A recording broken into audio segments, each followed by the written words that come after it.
নমস্কার। আশা করি সবাই খুব ভালো আছেন। চলে এসেছি রান্নাবাটি দ্য ফ্লেভার টেলের আরেকটি নতুন রেসিপি নিয়ে, যেটি হবে খুব সহজে এবং কম উপকরণে।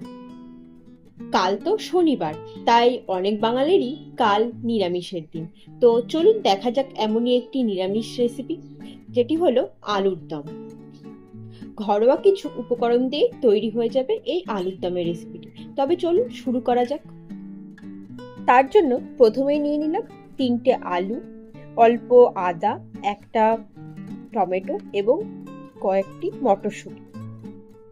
এবারে আলুগুলোকে ছোট ছোট টুকরো করে কেটে প্রেসার কুকারে কিছুটা জল ও লবণ দিয়ে বসিয়ে দিলাম সেদ্ধ হওয়ার জন্য। এবারে চলুন আলুগুলো সেদ্ধ হতে হতে বরং সবজিগুলো কাটাকাটি করে নিই। প্রথমে মটরশুঁটিগুলোকে ছাড়িয়ে নিলাম আর আদাটাকে একটু গ্রেট করে নিলাম। এরপর টমেটোগুলোকেও একটু কুচি কুচি করে কেটে নিলাম আর ওই 2 চামচ মতো কিছুটা টক দই ভালো করে ফেটিয়ে নিলাম। ব্যাস, এতক্ষণে এবার আলুগুলোও সেদ্ধ হয়ে গেছে।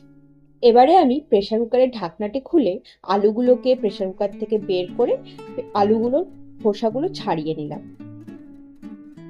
দেখুন আলুগুলো কি সুন্দর সেদ্ধ হয়েছে, সেই জন্য আলুগুলোর খোসা একবারে কি সুন্দর ছাড়িয়ে যাচ্ছে। এবার চলুন শুরু করি রান্নাটি। এবারে কড়াইতে কিছুটা তেল গরম করে তাতে ফোড়নের জন্য দিয়ে দিলাম জিরে আর দিয়ে দিলাম 2টো আগে থেকে চিড়ে রাখা কাঁচা লঙ্কা। এবারে এই দুটোকে একটু ভালো করে ভেজে নিয়ে তাতে দিয়ে দেব আগে থেকে গ্রেট করে রাখা আদাগুলো।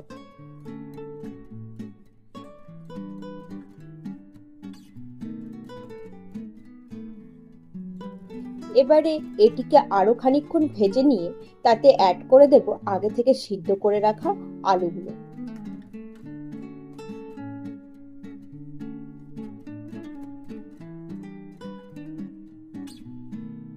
এবারে আলুগুলোকে আবার খানিকক্ষণ ভেজে নেব। এরপর দিয়ে দেব ওই আগে থেকে কেটে রাখা টমেটোর টুকরোগুলো।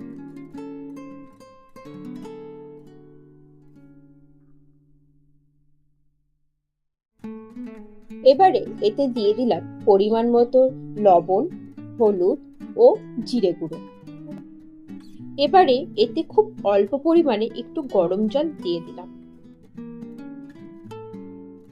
এবার খুব ভালোভাবে আলুগুলোকে মশলার সঙ্গে কষিয়ে নেব।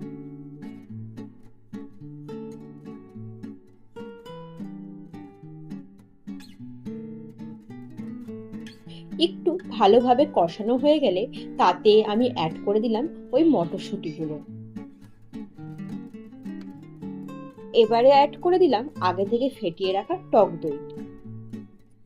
আচ্ছা, টক দই দিয়ে কিন্তু গ্যাসের ফ্লেমটিকে লোতে করে দেবে, যদিও আমি এই পুরো রান্নাটি করছি লো টু মিডিয়াম ফ্লেমে। দই দিয়ে এবারে আরো খানিকক্ষণ খুব ভালো করে এটিকে কষিয়ে নেব। যেহেতু টক দই ও টমেটো আছে, তাই টক ভাবটিকে একটু কমানোর জন্য দিয়ে দিলাম পরিমাণ মতো অল্প চিনি। আর নিরামিষ তরকারিতে একটু মিষ্টি ভালোই লাগে। এবারে গ্রেভি বানানোর জন্য দিয়ে দিচ্ছি পরিমাণ মতো একটু গরম জল। এবারে এটিকে একটু ভালো করে নেড়ে চেড়ে ঢাকা দিয়ে মোটামুটি 5 থেকে 10 মিনিটের জন্য রেখে দেব। ঢাকা তুলে আর একটু ভালোভাবে মিশিয়ে নিলে রেডি নিরামিষ আলুর দম।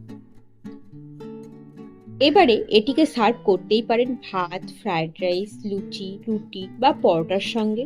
খুব কম উপকরণে এবং খুব কম সময় তৈরি এই রেসিপিটি কিন্তু যে কোনো কিছুর সাথে খুব ভালো লাগে। একবার অবশ্যই ট্রাই করে দেখবেন এবং জানাবেন কেমন লাগবে। রেসিপিটি ভালো লাগলে অবশ্যই লাইক এবং শেয়ার করবেন আর চ্যানেলটিকে সাবস্ক্রাইব করতে কিন্তু ভুলবেন না। আজ আসি, দেখা হচ্ছে খুব তাড়াতাড়ি একটি নতুন রেসিপি নিয়ে।